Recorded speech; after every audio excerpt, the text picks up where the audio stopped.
வணக்கம். இப்போ நீங்கள் பார்த்துட்ருக்கீங்களா, இது வந்து சுண்டக்காய் செடி, சுண்டக்காய் பூ. சுண்டக்காய்ங்கிறது என்ன தெரியுங்களா, சுண்டை வத்தல் போடுறோம்ல, சுண்டை வத்தல் வத்த குழம்பு வைக்கிறதுக்கு சுண்டை வத்தல் வாங்குவோம் இல்லையா, அதனுடைய மலர் இது. இந்த செடி இப்படி தான் இருக்கும் பார்த்திங்களா, இந்த மாதிரி செடி இப்படி தான் இருக்கும். இது வந்து நீர் சத்து தான், பால் சத்து இல்லை. இந்த பாருங்கள் இப்படி இருக்கும், இப்படி மொட்டு இந்த மாதிரி மலர் வந்து அந்த அப்படியே மலருக்கு இதாகி பக்கத்தில் பாருங்கள் சுண்டைக்காய் இந்த மாதிரி வரும், இந்த மாதிரி காய் வரும் சுண்டைக்காய். இது வந்து சின்னது. இது வந்து சில காய்கள் கசக்கும், சில காய்கள் வந்து கசப்பு இருக்காது, நல்லாயிருக்கும், கூட்டு வச்சு சாப்பிட்றதுக்கு நல்லாயிருக்கும். இந்த மாதிரி சுண்டைக்காய் இது உடம்புக்கு ரொம்ப நல்லது. சர்க்கரை வியாதிக்காரங்கள்லேருந்து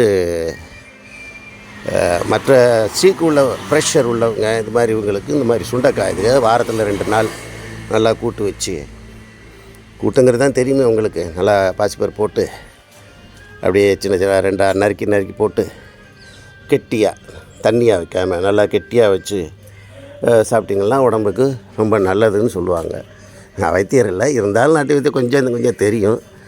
நல்லாயிருக்கும். இந்த மாதிரி கிடச்சிதுன்னா வாங்கி சாப்பிடுங்க, ஆரோக்கியமாக இருங்க.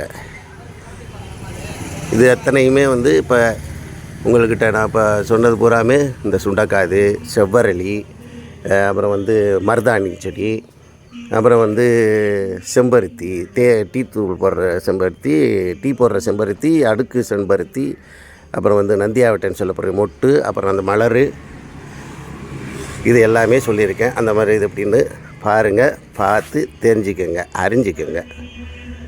இது வந்து நான் வந்து இது காசு சம்பாதிக்கிறதுன்னு போடலை, எனக்கு அந்த மெத்தடு தெரியாது, இருந்தாலும் எல்லோரும் தெரிஞ்சுக்கிட்டேன். இது என் வீட்டில் நான் வச்சு வளர்க்குறது. நன்றி.